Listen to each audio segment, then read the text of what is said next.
का लीबिया पर हमला हो, 2002 में इराक पर या फिर 2014 में सीरिया पर, अमेरिका ने जब चाहा मिडिल ईस्ट की तकदीर बदलने की कोशिश की है।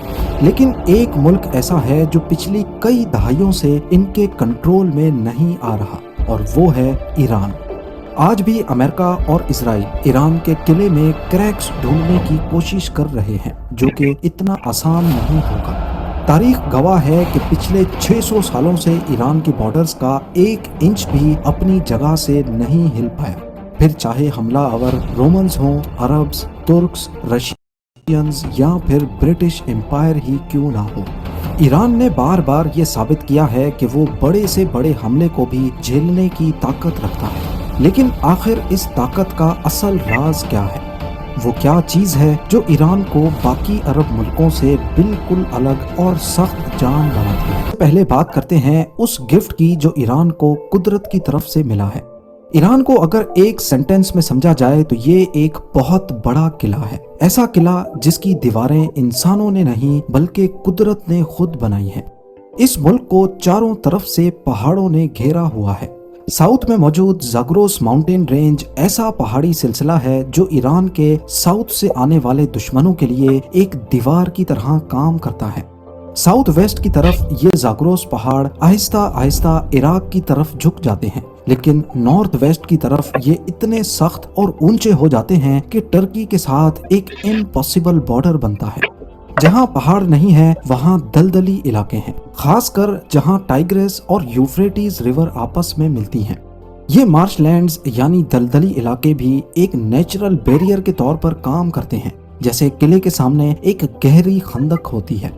ये बात तो रही इराक और टर्की के साथ बॉर्डर की। नॉर्थ का रुख किया जाए जहां कैस्पियन सी या अजरबैजान है, वहां अल्बोर्ज माउंटेन रेंज हिफाजत के लिए मौजूद है। ईस्ट की तरफ देखेंगे तो वहां छोटी छोटी पहाड़ी रेंजेस ईरान के गिर्द एक रिबन की तरह लिपटी हुई हैं, जो अफगानिस्तान और पाकिस्तान के साथ बॉर्डर बनाती हैं। यानी ईरान को चारों तरफ से इन पहाड़ों ने एक किले की तरह महफूज रखा है, जबकि साउथ में पर्शियन गल्फ इस किले की आखिरी दीवार है। अगर कोई पर्शियन गल्फ से कब्जा करने आता है तो सामने 1.5 किलोमीटर तक ऊंचे पहाड़ हैं, जो तकरीबन 250 किलोमीटर अंदर तक फैले हुए हैं। किसी भी मुल्क पर कब्जा करने के लिए इसकी जियोग्राफिकल लोकेशन एक अहम किरदार अदा करती है। ऐसे ही कुदरती पहाड़ी सिलसिलों ने अफगानिस्तान को भी आज तक महफूज रखा हुआ है, फिर चाहे दुश्मन सोवियत यूनियन हो या फिर अमेरिका। ऐसे ही ये पहाड़ ईरान की सेफ्टी के लिए भी इतने अहम हैं कि पिछले 600 सालों से ईरान पर कब्जा करने के लिए जितने भी अटेम्प्ट्स किए गए वो नाकाम ही रहे हैं।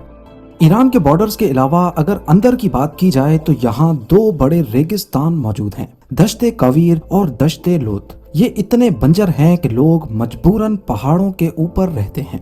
ईरान की टोटल 9 करोड़ आबादी ज्यादातर इन्हीं पहाड़ी इलाकों पर रहती है। यही वजह है कि किसी भी बाहर की फौज के लिए ईरान के अंदर घुसकर उसे कंट्रोल करना हमेशा से एक खौफनाक ख्वाब रहा है। जमीन से आने वाले दुश्मनों के लिए एक तरफ लॉजिस्टिक्स के चैलेंजेस बन सकते हैं तो दूसरी तरफ सप्लाई लाइंस की तंगी, तंग रास्ते और सख्त मौसम उनके लिए नित नए चैलेंजेस खड़े कर सकता है। पर यहाँ कहानी का एक दूसरा पहलू भी है। यही पहाड़ी सिलसिले जहां ईरान की हिफाजत करते हैं, वहीं ये ईरान को कैद भी कर देते हैं।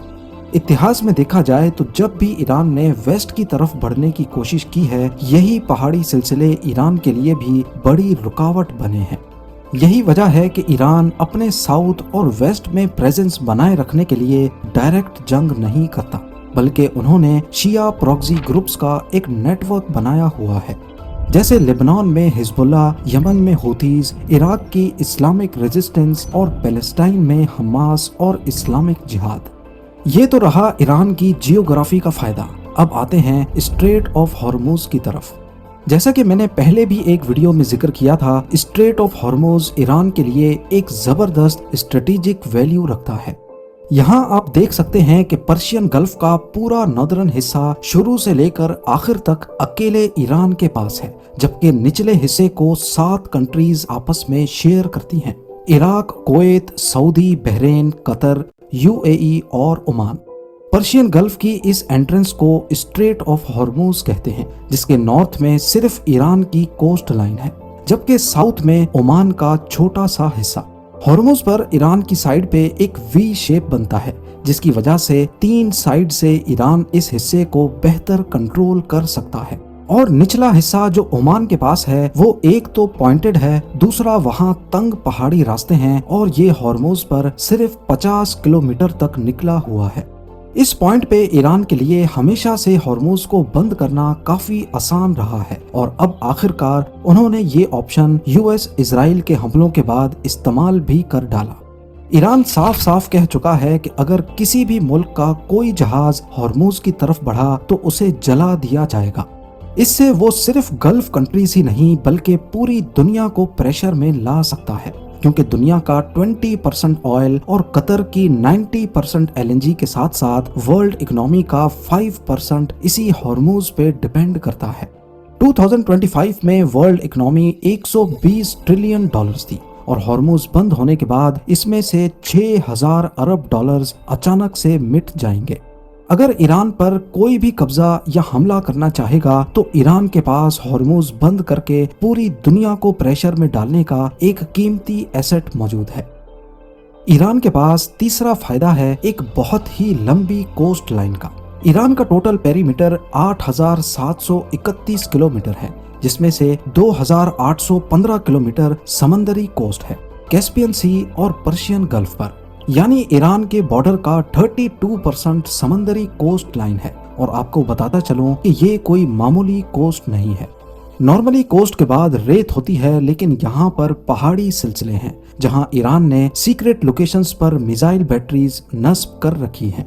यहाँ गारें और कई ब्लाइंड स्पॉट्स हैं जो सैटेलाइट या ड्रोन से देखने पर नजर ही नहीं आते। अगर कोई दुश्मन समंदर से जमीन पर उतर भी जाए तो उन्हें फौरन ही पहाड़ों का सामना करना पड़ता है, जहां से अचानक उन पर हमला हो सकता है। जियोग्राफी, स्ट्रेट ऑफ हॉर्मूज और मुश्किल कोस्ट लाइन के बाद ईरान को बाहर के इन्वेडर से बचाने वाली तीसरी शील्ड है वहां बसने वाली अलग अलग कौमें। कैसे? ईरान एक मल्टी एथनिक मुल्क है, मतलब वहाँ सिर्फ एक कौम नहीं रहती। यहाँ पर्शियन, अजेरी, कुर्द, अरब, बलोच और तुर्कमेन समेत और भी अलग अलग कबीले बसते हैं।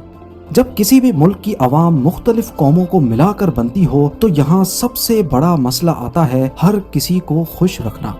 हर ग्रुप अपने अपने राइट्स चाहता है, अपनी जबान और कल्चर को प्रोटेक्ट करना चाहता है। यहाँ पहाड़ी इलाकों पर मुख्तलिफ कबीले अपनी अपनी जबान और कल्चर के साथ रहते हैं और हर किसी के आपस में कई 100 साल पुराने इख्तलाफात हैं। बेशक ईरान ने सबको शिया मुस्लिम्स की अम्ब्रेला के नीचे एक करके रखा है, लेकिन फिर भी अक्सर यहाँ प्रोटेस्ट देखे जाते हैं। रिसेंटली दिसंबर